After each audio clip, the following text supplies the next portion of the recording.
آقا مرشی النجفی کی وصیتوں میں شامل ہے۔ فرماتے ہیں جب امام نے ان سے تاکید فرمائی اپنی ہر قنوت کے اندر، کیا پڑھو گے؟ اللہم صلی علی محمد و آلہ، جیسے میں نے پڑھا ویسے بیان کر رہا ہوں، ترتیب میں بدل رہا ہوں۔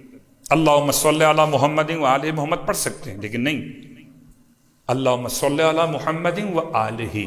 بات واضح ہو رہی؟